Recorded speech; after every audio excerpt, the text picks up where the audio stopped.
Hey everyone, I'm back, and today we're going to be talking about John Carpenter's Halloween. And this movie stars, was about to say Lauren Kerry, uh, Jamie Lee Curtis as Laurie, and I'm going to take this off. This is stupid. I can't wear that. I'll keep the jacket on, because this thing is comfortable. The basic story of Halloween, I'm pretty sure you know what it is. Michael Myers breaks out, he goes on a rampage, he kills people.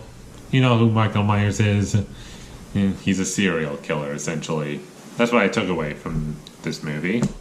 And this is one of my favorite horror movies. Because, aside from the acting, which for the most part I guess is passable, I wanted to talk about what makes this movie scary. Because very few films that I see know how to make an incredibly suspenseful scene. And I think that what this movie does is it uses nice long takes, it has great music, and you can just by watching specific scenes like the school scene where without giving anything away, Michael Myers is just following people. He's following people, and you hear the music building up, and it's so great. And I love how it does it. That's one of the things I really love about this movie is suspense. When I first saw this movie, like whenever the theme would go on, the Halloween theme, I'd be like kind of breathing hard, like.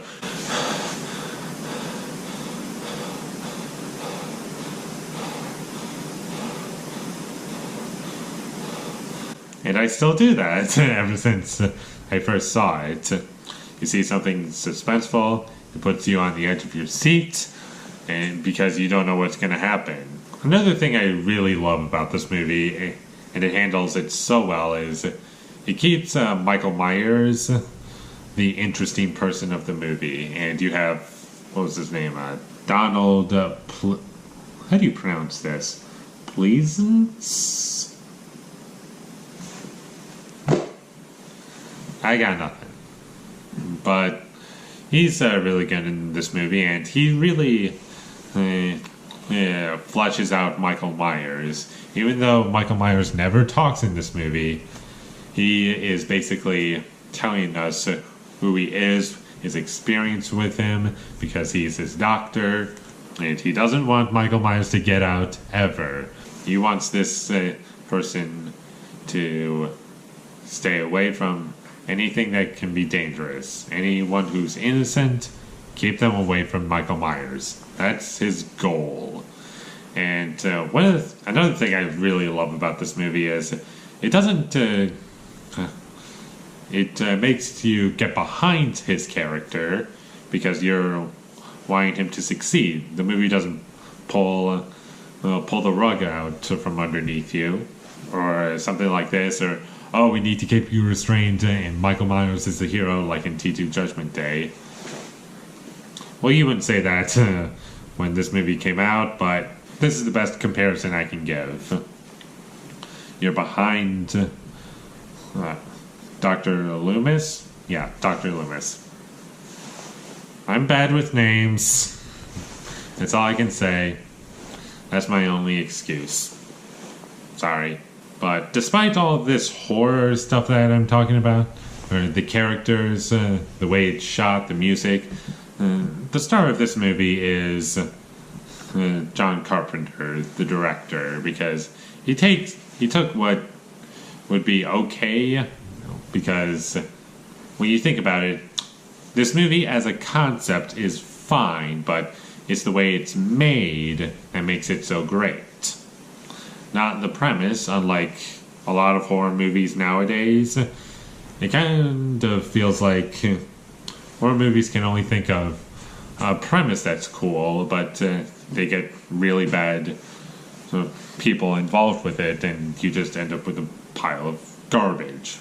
But here, this movie takes something, instead of taking something great and pulling it down with people who are just simple, this movie takes something that's simple and pushes it up with people who have great ideas.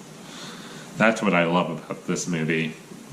Take inspiration from Halloween 1978. Let's talk about Laurie Strode, played by Jamie Lee Curtis. She is the audience character. She is just living out on a normal life, and then Michael Myers comes along and just kind of messes with that normal life slowly. Because in the first half of the movie, he's just like stalking people for the most part.